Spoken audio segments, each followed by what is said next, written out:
우리에게 주시는 하나님의 말씀 시편 29편 1절에서 11절까지입니다. 시편 29편 1절부터 함께 봉독합니다. 너희 권능 있는 자들아, 영광과 능력을 여호와께 돌리고 돌릴지어다. 여호와께 그의 이름에 합당한 영광을 돌리며 거룩한 옷을 입고 여호와께 예배할지어다. 여호와의 소리가 물 위에 있도다. 영광의 하나님이 우레소리를 내시니 여호와는 많은 물 위에 계시도다. 여호와의 소리가 힘 있음이요 여호와의 소리가 위엄차도다. 여호와의 소리가 백향목을 꺾으시며 여호와께서 레바논 백향목을 꺾어 부수시도다. 그 나무를 송아지같이 뛰게 하시며 레바논과 시련으로 들송아지같이 뛰게 하시도다. 여호와의 소리가 화염을 가르치도다. 여호와의 소리가 광야를 진동하시며 여호와께서 가데스 광야를 진동시키시도다. 여호와의 소리가 암사슴을 낙태하게 하시고 삼림을 말갛게 벗기시니 그의 성전에서 그의 모든 것들이 말하기를 영광이라 하도다.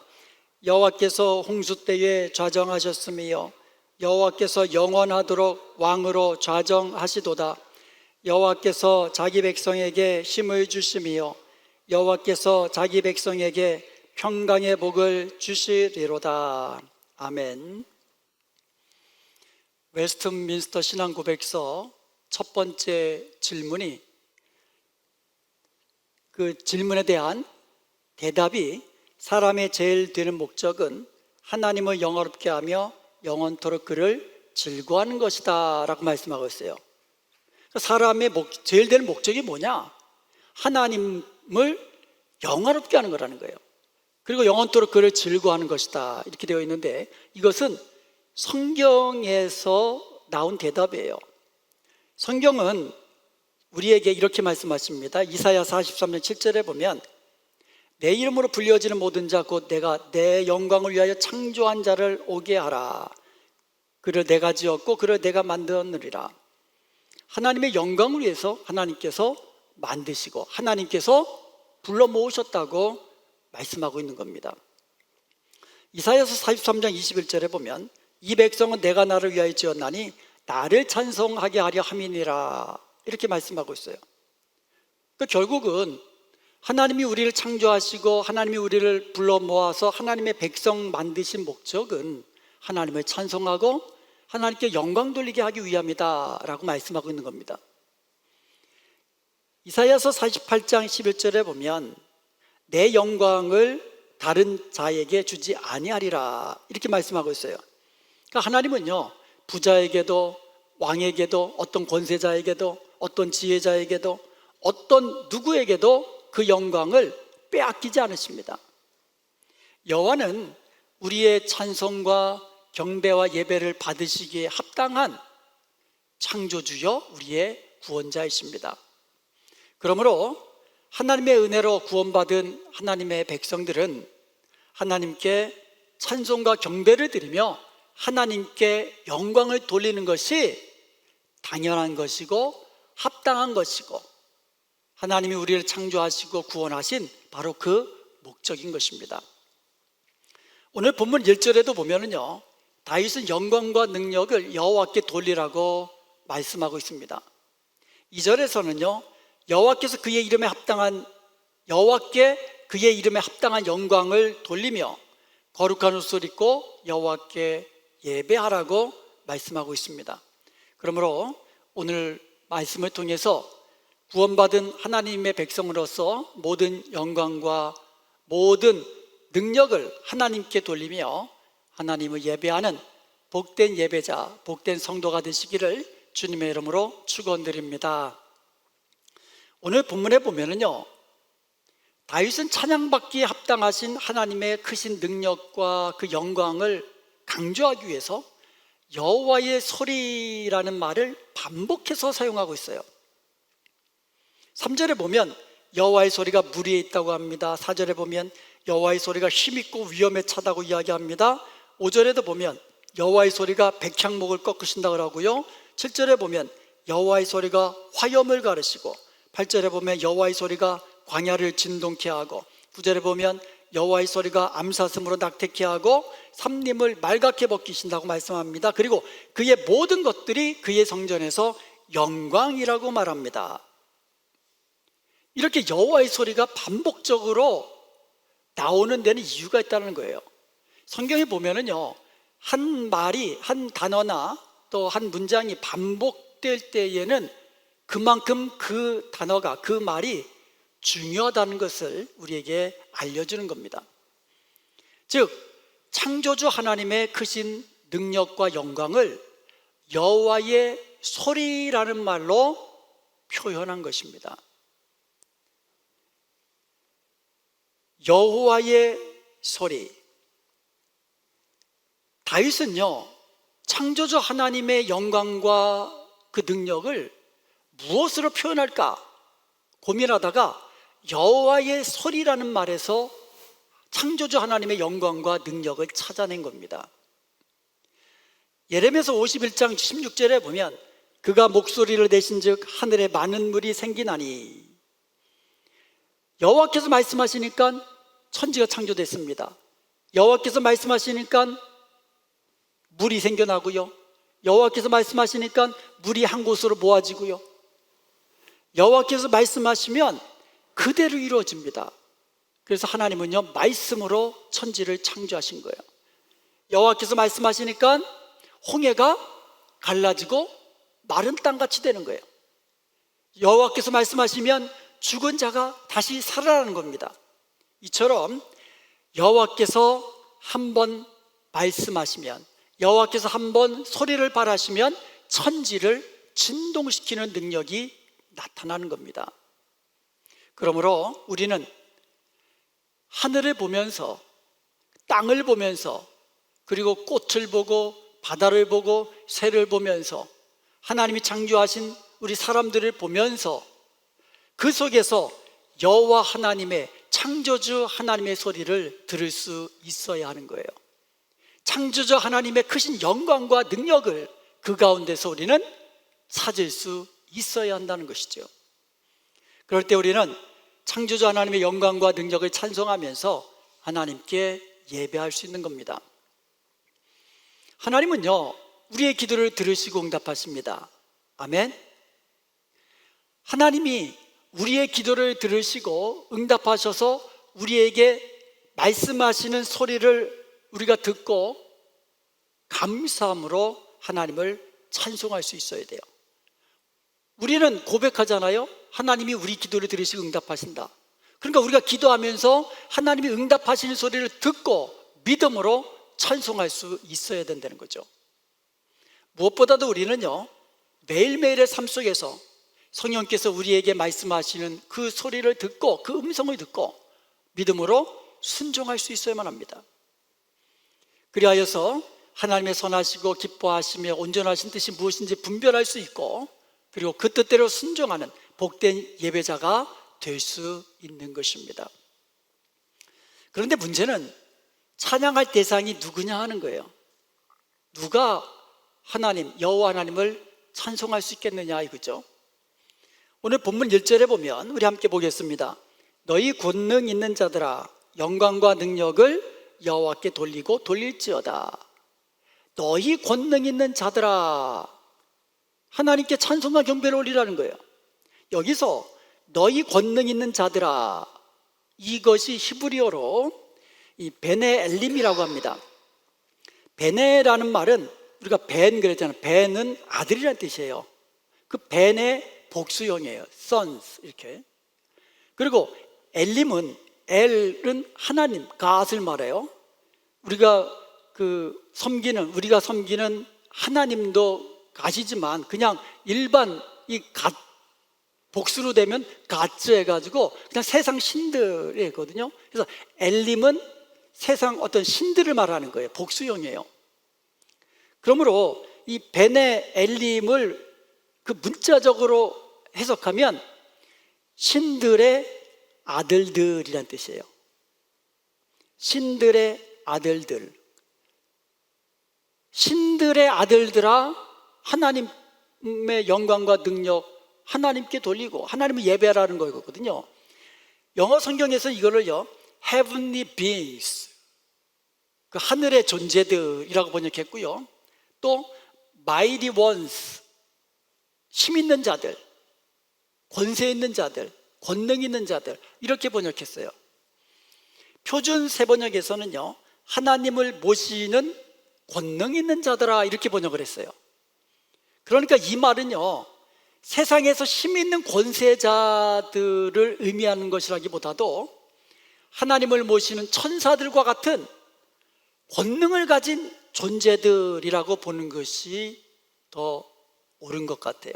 그러니까 너희 권능 있는 자들아, 이 말은 세상에서 힘 있는 자들가 아니라 하나님을 모시고 사는 천사와 같은 권능을 가진 그런 자들아, 이렇게 번역을 한다면 누가 하나님을 예배합니까? 하나님의 은혜로 구원받아 하나님의 백성 된 자들은 당연한 거고, 아까 처음에 말씀드렸잖아요. 하나님이 우리를 창조하시고 우리를 구원하신 목적이 뭐라고요? 하나님께 예배하면서 하나님께 영광 돌리고 영원토록 그를 찬송하는 것이 우리를 창조하시고 우리를 구원하신 목적이라고 그랬단 말이에요.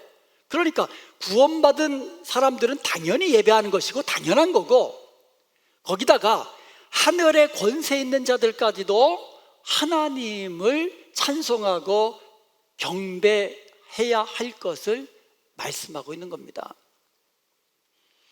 그리고 예배자는요 2절에 보면 거룩한 옷을 입고 하나님께 예배하라, 이렇게 되어 있어요. 거룩한 옷을 입고 하나님을 예배하라.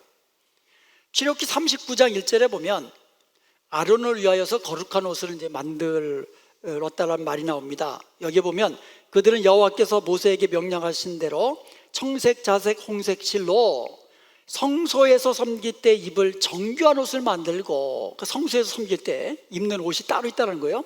그리고 아론을 위하여 거룩한 옷을 만들었더라. 아론이 누구예요? 제사장, 그 중에서도 대제사장이잖아요. 그리고 41절에 보면 거룩한 옷은요 대제사장 아론이 하나님 앞에서 제사 직분을 행할 때 입는 옷이라고 설명하고 있어요. 그리고 역대하 20장 21절에 보면요 하나님 앞에서 찬양하는 자들에게 거룩한 예복을 입히라고 이야기합니다. 그러니까 전쟁터에 나가면서 노래하는 자들을, 성가대죠, 오늘 말하면 찬양대, 성가대를 앞세워서 전쟁터로 나갔잖아요. 그때에 이렇게 되어 있어요. 백성과 더불어 의논하고 노래하는 자들을 택하여 거룩한 예복을 입히고 군대 앞에서 행진하며 여호와를 찬송하여 이르기를 여호와께 감사하세 그의 인자하심이 영원하도다, 이렇게 찬송했습니다. 이처럼 거룩한 옷은 누가 입느냐? 하나님 앞에서 제사 드리는 자들, 하나님 앞에서 찬송하는 자들, 하나님 앞에 찬송하며 예배하는 자들이 입을 옷이 따로 있다라는 거예요. 그게 거룩한 옷이에요. 이처럼 이 모든 것은요 하나님의 거룩성에 기인하는 거예요. 하나님이 거룩하시기 때문에 하나님을 예배하는 자도 거룩한 옷을 입고 하나님을 예배하라고, 하나님을 찬송하라고 말씀하고 있는 겁니다. 그래서 이사야서 6장 3절에 보면 하나님 보좌 앞에 있는 스랍들이 찬송하기를 거룩하다 거룩하다 만군의 여호와여 그의 영광이 온 땅에 충만하도다 하면서 하나님을 찬송하는 것을 봅니다. 그러니까 요 구절을 보면 결국 하늘에서 하나님을 섬기는 권능 있는 자들, 스랍과 같은 그 권능 있는 자들도 하나님을 찬송하며 예배하는 것을 봅니다. 그런데 그 찬송하는 말이 뭐예요? 거룩하다 거룩하다 만군의 여호와여, 하나님의 거룩하심을 찬양하고 있는 것이에요. 하나님은 지극히 거룩하시기 때문에 그를 경배하는 자들은 거룩한 옷을 입고 예배해야 된다고 말씀하고 있는 겁니다. 우리가 입어야 할 거룩한 옷은 세상과 구별된 거룩한 삶이에요. 우리가 입어야 할 거룩한 옷은 우리의 거룩한 삶이에요. 세상과 다른 하나님을 닮은 그러한 삶으로 살면서 하나님을 예배하라고 말씀하고 있는 겁니다. 하나님은 이렇게 거룩한 옷을 입고 예배하는 자들, 세상과 구별된 거룩한 모습으로 살아가는 자들이 예배하는 그들의 예배를 받으시고 영광 받으시고 기뻐하신다는 것이지요.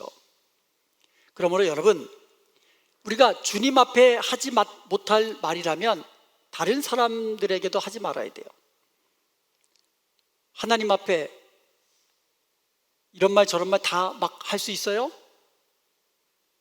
하나님 앞에 하지 못할 말은 다른 사람들에게도 하는 게 아니에요. 하나님 앞에 거짓말을 못한다 그럼 다른 사람에게도 거짓말하지 말아야죠. 주님 앞에 하지 못할 행실이라면 다른 사람들 앞에서도 하지 말아야 돼요. 우리가 보통 하나님이 우리의 모든 것을 보고 계신다 그랬잖아요. 모든 것을 보고 계시고 모든 것을 알고 계시고 모든 것을 듣고 계시는 하나님 앞에 우리가 하지 못할 행동이라면 다른 사람들 앞에서도 그런 행동하지 말아야 된다는 거예요. 그게 거룩함이에요. 그게 세상과 다른 모습이고 주님 닮은 모습이고, 우리의 말과 우리의 마음의 생각과 우리의 행실이 주님 닮은 모습으로, 그런 거룩한 모습으로 하나님께 예배하는 예배자가 되라고 말씀하고 있는 겁니다. 하나님은 그들이 드리는 예배를 받으시고 영광을 받으시고 기뻐하시는 거예요. 이렇게 거룩한 옷을 입고 하나님을 찬송하며 예배하는 크신 영광과 능력을 하나님께 돌려드리는 복된 저와 여러분 되시기를 주님의 이름으로 축복합니다. 끝으로 시편 29편은요, 하나님의 영광과 능력을 찬송하며 예배하는 자에게 주시는 축복에 대해서 언급하고 있어요. 하나님은요, 하나님의 크신 영광과 능력을 찬송하며 예배하는 자들에게 축복하시는데 그게 두 가지로 말씀하고 있어요. 10절과 11절에서 10절에 보면은요, 여호와께서 홍수 때에 좌정하셨으며 여호와께서 영원토록 왕으로 좌정하시도다. 즉 하나님은요, 자기를 예배하는 자와 영원토록 함께 하시며 안전하게 지키시며 돌보아 주시는 축복을 주시겠다고 약속하고 있는 겁니다. 여기서 홍수 때란 노아 홍수 때를 의미하는 거예요. 여호와께서는요, 홍수 때 왕으로 좌정하셔서 물로 온 이 죄인들, 이 땅의 죄인들을 다 심판하셨잖아요. 즉 여호와는요, 홍수 때 왕으로 좌정하셔서 물로 세상을 심판하시는 일을 주관하신 분이에요. 동시에 여호와는요, 노아 홍수 때에 노아와 함께 하시며 노아와 함께한 그 가족들과 노아와 함께한 그 동물들을 안전하게 지키시며 돌봐주신 분이에요. 이처럼 하나님은요, 영원토록 왕으로 좌정하시며 자기에게 예배하며 하나님께 영광을 돌리는 그와 같은 자들에게 영원토록 함께 하시며 안전하게 지키시며 돌봐 주시는 축복을 허락해 주시는 겁니다. 두 번째로 여호와께서는요, 예배하는 자기 백성에게 힘을 주시고 그리고 참된 평강을 주십니다. 11절에 보면은요, 여호와께서 자기 백성에게 힘을 주시며 여호와께서 자기 백성에게 평강의 복을 주시리로다. 그러니까 여호와께서는요, 자기에게 예배하는 백성들에게 힘을 주시고 참된 평강의 복을 주신다고 약속하고 있어요. 여호와를 앙명하며 예배하는 자에게 하나님께서는 독수리가 날개치며 오른 것 같이 새 힘을 주시고 주 안에 있는 참된 평강으로 복을 내려 주신다는 것이에요. 사랑하는 여러분, 하나님께서 오늘 시편 29편에서 우리에게 주시는 교훈의 말씀은 분명합니다. 모든 영광과 능력을 여호와께 돌리고 돌리며 하나님을 찬송하고 예배하라는 말이에요. 모든 영광과 능력을 여호와께 돌리고 돌리며 반복해서 강조하고 있잖아요. 반드시 그렇게 해야 된다는 것을 강조하고 있는 말이에요. 우리가 하나님 앞에 예배자로 설 때에 모든 영광, 모든 능력 하나님께 돌리고 돌리며 하나님을 찬송하며 예배하라고 말씀하고 있는 겁니다. 우리가 자유롭게 드리는 이 예배는요, 누군가에는요 목숨을 걸어야 하는 행위예요. 북한이나 이런 데서 예배하다가 걸리면 어떻게 되겠습니까? 이스라엘에서도 이렇게 기독교인들 예배하는 자들 핍박이 심하고 중동 지역이나 이 땅에는요 예배자로 살 때에 심지어 목숨을 걸어야 하는 그런 지역이 아직도 이 땅에 남아 있습니다. 그러므로 우리가 예배할 때는요 이렇게 자유롭게 예배할 수 있는 것 감사하고 기뻐하며 즐거워하며 모든 영광, 모든 능력 하나님께 돌리며 예배하는 예배자가 되어야 한다는 것이죠. 사랑하는 여러분, 이제 우리가 예배할 때에 감사한 마음으로 기쁨으로 예배를 드리고 또 거룩한 옷을 입고 세상과 구별된 주님 닮은 그와 같은 거룩한 모습으로 살면서 하나님을 예배하는 예배자가 되길 원합니다. 그리하여서 우리가 거룩한 옷을 입고 하나님을 예배할 때에 우리의 예배 가운데 임하시는 하나님의 임재의 영광을 경험하고 하나님께서 주시는 크신 능력을 얻고 주 안에서 참된 평강을 누리는 복된 예배자 되시기를 주님의 이름으로 축원드립니다.